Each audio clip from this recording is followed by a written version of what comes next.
Hi, everyone, and welcome back to a penultimate session of our A4Q Global Testing Summit 2023, live from Zurich, Switzerland. So I think that this speaker really needs no introduction. You may have seen him earlier in one of our sessions in our Skills Club panel. But Richard Seidl is the renowned software testing expert, Agile Quality Coach, and Keynote Speaker, and has encountered a vast variety of software throughout his professional career. Richard is also an author of several books about software engineering and hosts a software testing podcast. We are so excited to hear from you today, Richard, speaking on the future of software quality, such an important topic. Hi, thank you very much, Leonie, for this moderation. I'm getting out here in front of my camera. Thank you very much. So it's a pleasure for me. Take us away. Yeah, thank you. It's a pleasure for me to be here at the A4Q testing summit now and talk about one of my favorite topics about the future of software quality. I'm software tester, I would say, since I was a young child, but it's not true. But about over 20 years, I'm dealing with software quality, software engineering in any kinds. And if we talk about the future of software quality and software, we have to look at two parts. And the first part I want to talk about is technology. When I was a young boy, you see, I had this old style PCs in my room, and it was very easy to handle them. So we have our disks with not much space on it, and can do our little DOS and our little Windows, and fiddling around with all this RAM stuff, and to get all the things running. And it was a little bit easy, and we have just to be curious and investigate some things and get the things run. And we can set our jumpers inside the PC, and we know what they do. But since the 90s or 80s, where these pictures were taken, technology has changed a lot. We have now very, very complex world of technology. We have e-mobility, we have displays we can bend, we have all the stuff in our software which can now check what is on videos, can algorithms which can calculate things about information in these pictures. And yes, and one of our best friends nowadays in the last months, ChatGPT, AI. I asked ChatGPT early in the morning today, tell me what is the tester's day in 20 years? What will a tester do in 20 years? And he said to me, in the year 2043, the software tester embarks on the day in a neon-hued virtual nexus, where code flows like a vibrant river of interconnected streams. Clapped in haptic gear, they navigate through 3D data clusters, unearthing discrepancies with gestures as fluid as a maestro commanding a symphony of algorithms. AI entities, personified as holographic assistants, collaborate with testers in real time, whispering insights derived from deep quantum analysis. Testers then marshal nano drones to traverse the integrate neural pathways of software architectures, pinpointing and rectifying glitches with laser precision. In this digital cosmos, software testers are no longer mere technicians, but have evolved into cybernetic stewards guarding the sanctity of an interconnected reality woven from codes and algorithms. The day unfurls with a ballad of man and machine, a poetic dance towards the creation of flawless sentient software realms pulsating with the heartbeats of 1,000 virtual lives. So it could be a great movie, a blockbuster maybe. And we can use ChatGPT today for a lot of stuff in testing and in our daily life. And also some parts of Midjourney. So I asked Midjourney, the AI, to make some pictures of one of my favorite virtual mentors, Indiana Jones, and said, Midjourney, yeah, let him test some software. And yes, like Indiana Jones, he's testing software very intensive. But we have to mention, if we talk about AI and look at ChatGPT and Midjourney, that ChatGPT and Midjourney are not the future. They are the present. We have them now, and the future will look like more incredible than we can see today. And there we have a big gap in our mind. So we always think when we think of technology and the innovation of technology, that this goes in a linear way.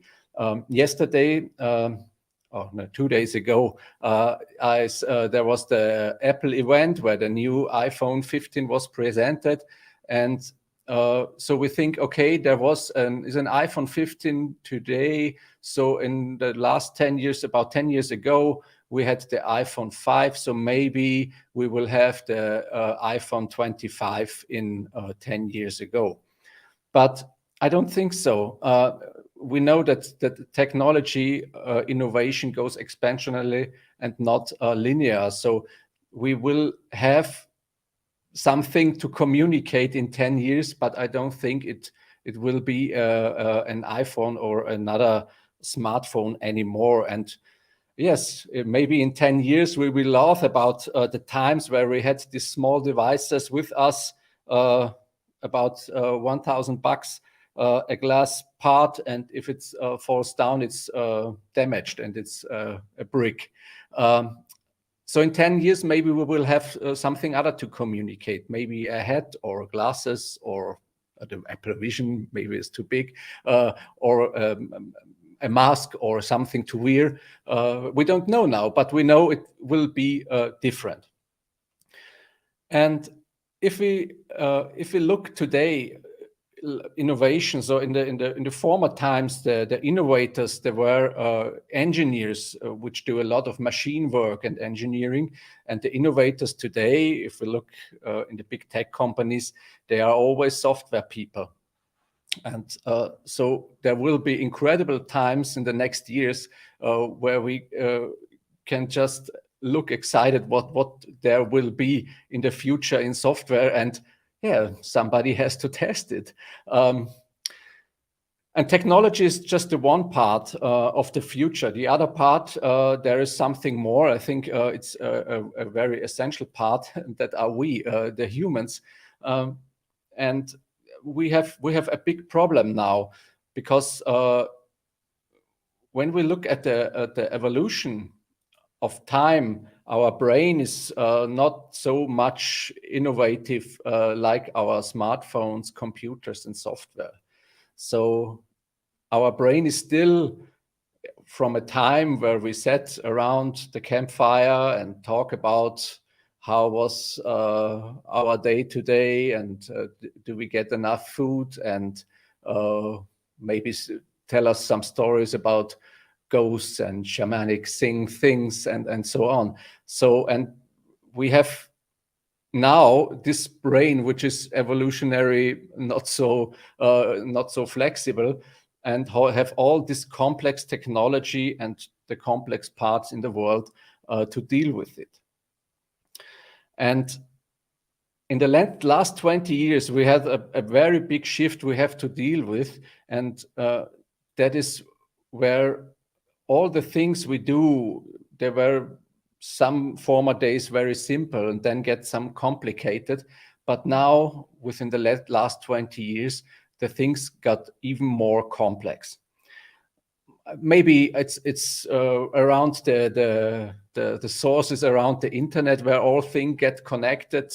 But we had a time where we can do our software projects and said, okay, if we do this here, then this is the outcome, and there is a clear relation between this.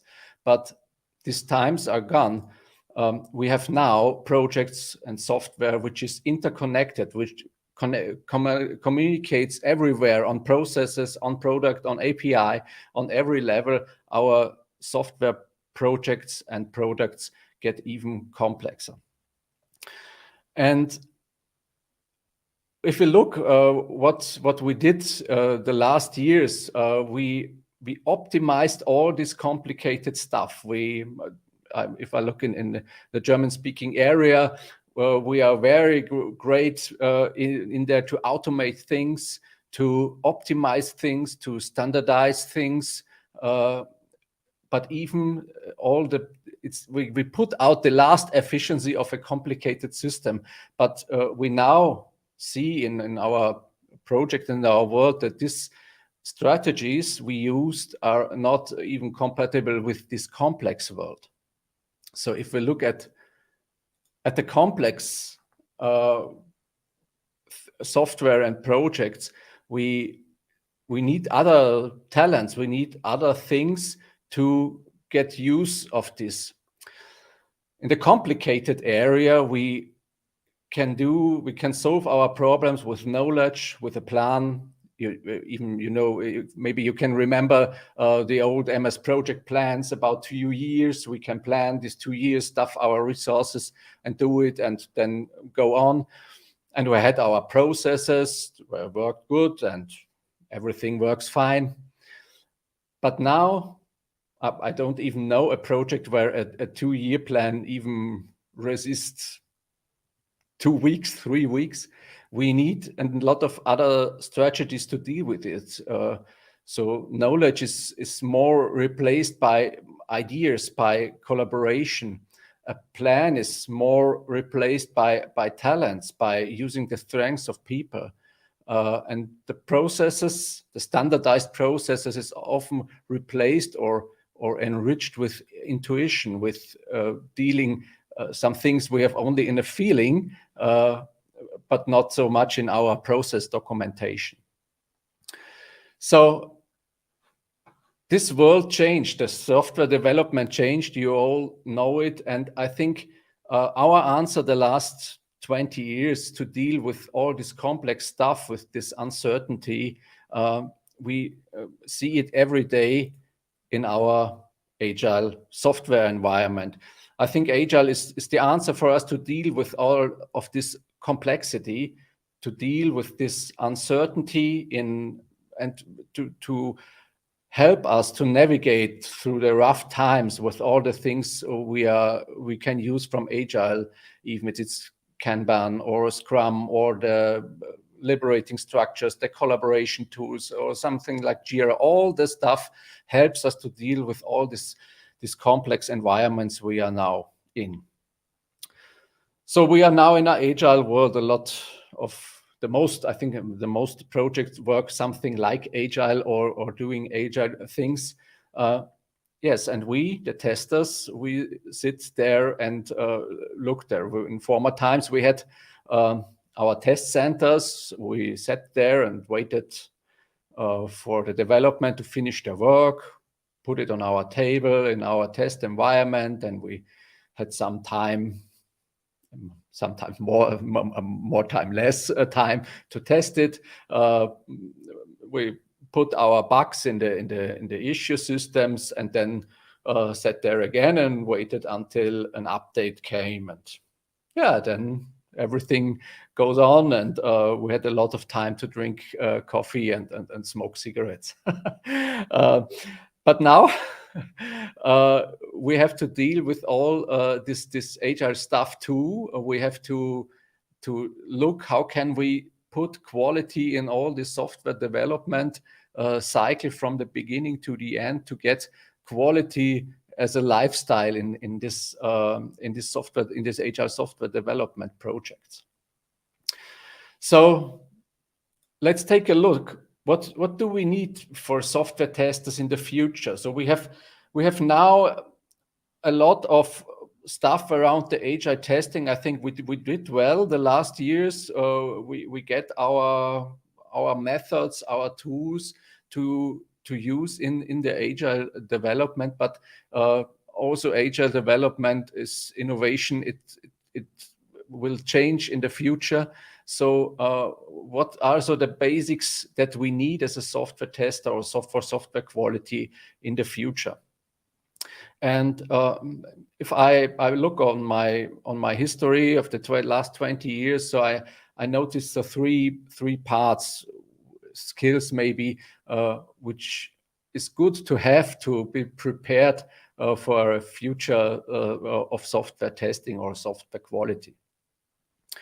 So the first is the foundations. Yes, still the foundations.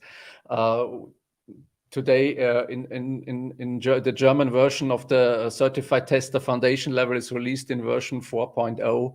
And I know a lot of people who do this certification, who learn the parts, and then I come to the projects and to the software development teams, and they all know this stuff, but they just know it. They don't do it, or doing such a part of it.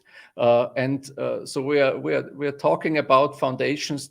They are, apart from them, is about 20, 30, 40 years old, but they're still not in practical use. And these are still the basics. We have to deal with it, and we have to check if we need it. So we have to look which test levels are available and usable for our project. Do we need unit tests? Which integration tests do we need? Which system tests? Which acceptance tests? On which level API tests or UI tests or whatever? We have to look which test types we need. What quality do we want in our software? What security requirements, what usability, what functionality or efficiency. And then the long list of test techniques we have, the correlation partitioning, decision table, boundary values. I know a lot of testers who know that very well, but if I look at the test cases, it's more intuitive testing what's there. And one of my favorite parts of the foundations is the static analysis, and there is also a big gap in the reality often in projects. So I come there and they have tools like SonarCube or something. Maybe in the enterprise edition, the bought one is running in the cellar. Nobody uses it. It runs there and it delivers log files, but nobody looks at it. And so static analysis is for me one major part and one quick win to get quality into the software. And the reviews too. You can do reviews like, yeah, it's okay. And you can do it very intensive to learn from each other, to break up silos, to get a better code quality. So I hope all of you are just nodding now and say, okay, we do it right. Yes. So do it. Use the foundations. I think they can even grow in the reality, in the practice even more, and do our benefits there. And it's not even to do all things of that, but to think about what do you want to use from these techniques, models, and so on. So use it like a checklist to check your projects in the future. What do we need to test? Where can we put our quality check mark there? Yes, the second thing is test automation. I put or I would say more than automation, not just test automation. In former times, test automation, it was just the UI testing, and then it was very flaky, doesn't work very well. But we have now a lot of tools and a lot of things we can automate in the whole process of software development. And I think this is a major skill for the future. So we have our unit tests. Okay, they are automated. Sure, check it. We can do our API testing. We have things like BDD or ATDD. We can use the whole new stuff from AI part, Copilot to do better code. We can use ChatGPT to get a basic construction of our test cases to get more creativity to have more ideas what to test. We can use all our analysis stuff and put it together to a process like CI/CD and the whole DevOps thing to get the most of our parts automated, so we can concentrate on the things who need our brain, and the rest can be automated. And there, I think that we have if I look in the projects, there's now a transition. So former times we had the developers and we had the testers, and now they began to merge. The developers who get more comfortable with the whole quality automation, test automation stuff, they get the tester skills. And on the other side, the testers who do their test automation get more development skills. And so the roles merge here together and can bring a big benefit for the quality of the projects. And the third part, and I think it's one of the most part because it's I think the other things like the foundations and test automation, this is very technical. We can learn it, we can use it, but there is one part we need in the future to get a big quality shift in our projects, and this is personal development of each individual person in the team and the whole team. And there are some points I want to mention if I talk about personal development. And the first part is never stop learning, lifelong learning, doing our homework. And if I look today, some people use ChatGPT in a little window next to their daily work. And if they have any question, they ask ChatGPT, how can we solve this? Give me an inspiration for this, write this for me, and something. So they use in a curious way this new technology, these new methodologies we have, and try to learn it, try to figure out how does it work. And I think this mindset to do this is very important for the future. So if we have today, if you look at Hugging Face, I think there are more than 350,000 AI models available, and this stuff is just the beginning. So there will be any more. So we don't have to be at the peak of the knowledge from AI, but we have to deal with it, and we have to look what can we do it and how can we use it for our daily stuff. Another part is to get quality as an attitude in the team. So at the times are gone where the tester is in the team to do the quality. It doesn't work. So we have to think quality all over the life cycle. And it begins with the first thoughts about the project, the first user stories, epics, and so on, the architecture, all the design stuff, the code, the tests, the test automation, the process to get all the stuff in production. All this needs quality, and we have to think quality about all over.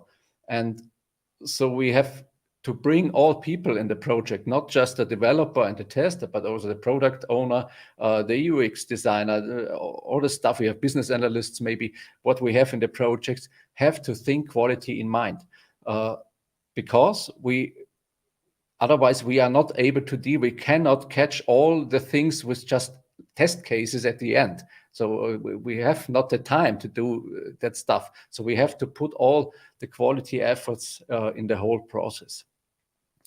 And therefore, it's this merging of roles will evolve in the future, where all of the people in the project get more of this quality attitude, of these tester skills. And if I go to a project and in a team and talk to them and work with them over months to doing, I'm not sitting there and doing their testing stuff. I try to put all this quality mind in their brains so that they do it themselves. And they love it, and not just, oh, I have to test this now. So, but they do it. Wow, we can make quality there. We can use it with just in the IDE of my development framework. I can put quality in there. How great is that? So that I can go out of this team after a few months or a year and say, okay, you can do it on your own way. So I think this test expert who is only available for the test, these times are gone. And it's very provocative, I think. Maybe we come to times where we don't talk about testing anymore, because testing is just a part of the whole software development. I think if I look at software development teams, the high performance teams, they have developers who don't talk about testing. It's part of their development work they do every day. So there is no need to do this special testing thing, because they develop their unit tests, their integration tests, their feature tests within their software development. Otherwise, it's not done, and it's not to discuss. And one thing in this part of personal development, I think, is the most important part, and this is, I think, in the now times not so easy, but we have to focus on it more. This is a change of perspective. We have now today all news from all over the world, of all tech companies, of all crises, of all everything available on our smartphones in real time. And there are a lot of bad news, and there are a lot of things we have to deal with it in our world and in the software technology too.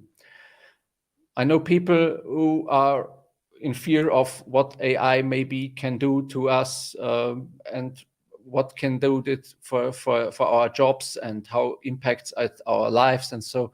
But if we focus on a problem, the problem gets bigger and bigger and bigger and bigger.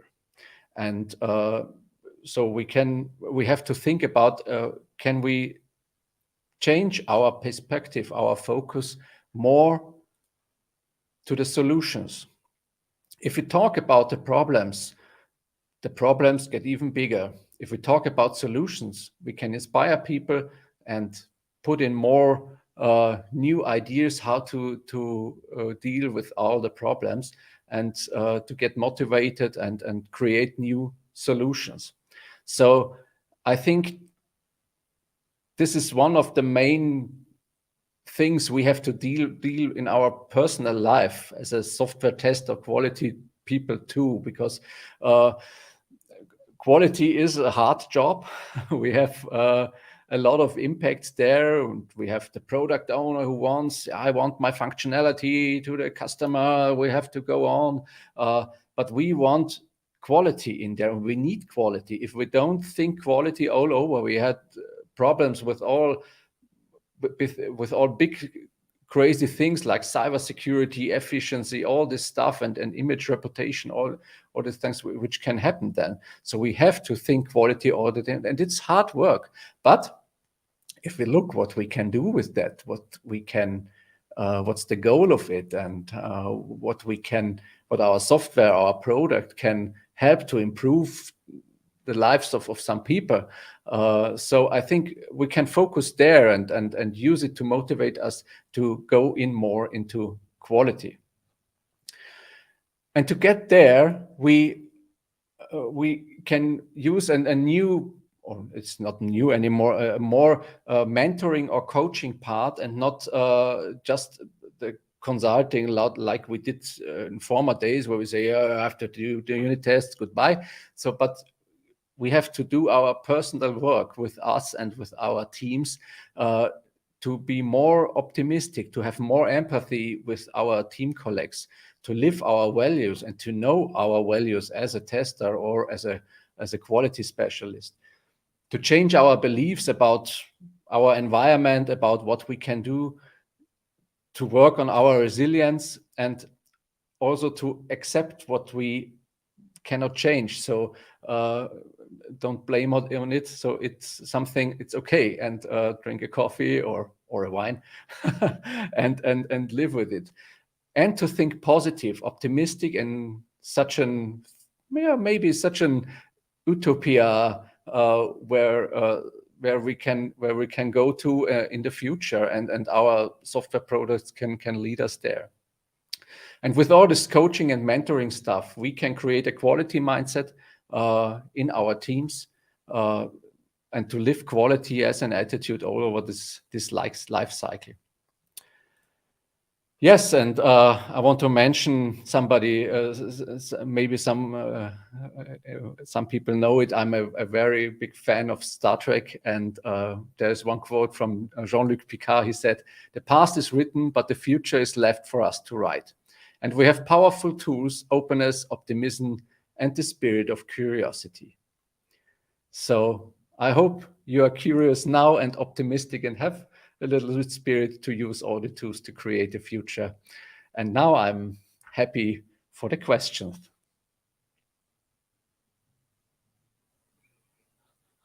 Oh, I don't hear you, Leonie. You are muted. Being curious is a very interesting thought to leave our audiences with. So thank you very, very much. We have quite a few questions coming up here. So let me get into it. Data.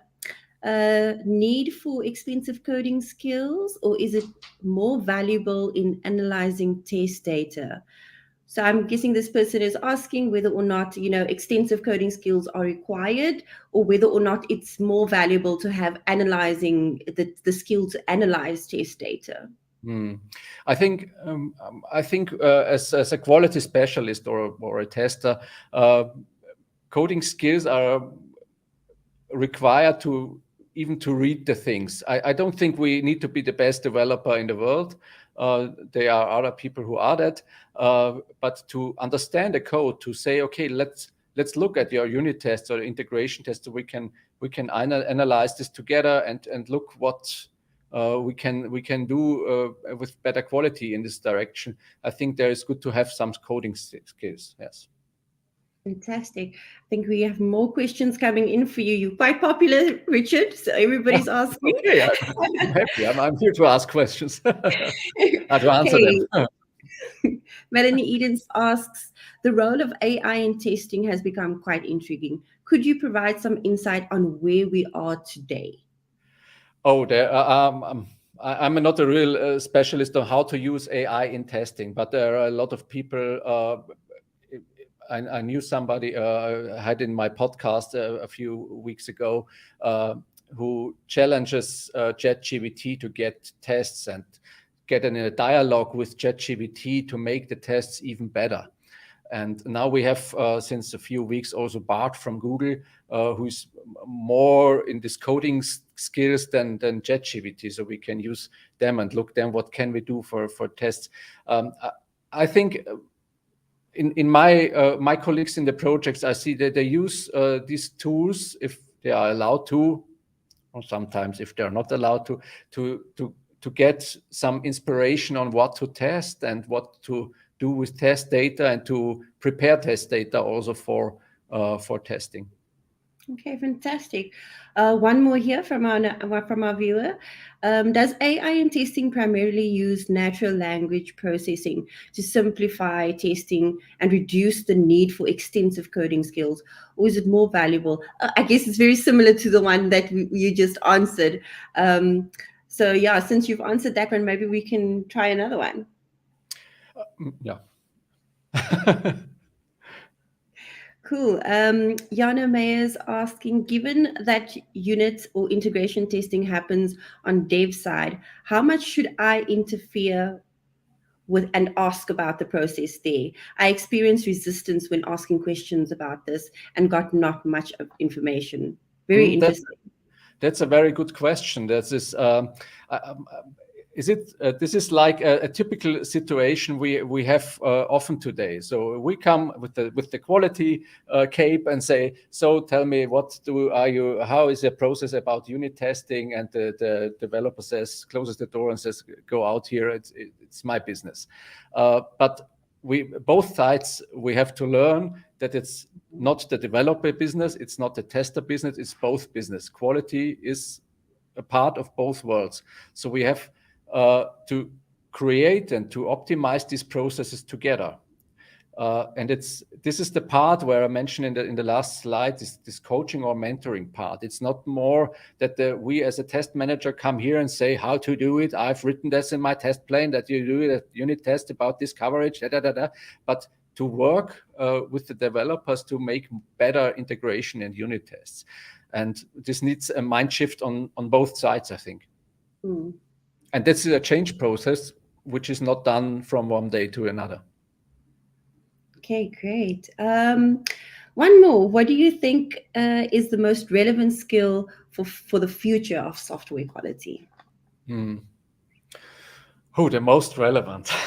there are some most relevant, but I think it's to be curious about our software product we want to test, and I think a lot of testers know that if there is a new release, I want now I can test. So if you have this feeling, I think this you need. All the other stuff, this is your tool set to use there. But to have this feeling here, I want to test this, I want it now, then I think it's a very relevant skill. And to be curious about all the technology stuff I mentioned before. Yeah. Fantastic. One more, Richard. What is your recommendation on how to use ChatGPT today? Yeah, I think ChatGPT is a very good sparring partner all over the day. I have it also on my screen. Today I asked him what about the software test, and get it, not just ask and then have an answer, but get in a conversation with ChatGPT. Precise, give me some variants, check your answer again. Is it really right? So challenge it. I think ChatGPT today he's not angry if you ask more. So just do it. And for me, the game changer was to get more in a dialogue with it and not just use it as a Google and say, what is this and that. So we really get in dialogue and talk to him like a sparring partner, so you can put out the most from it. Fantastic.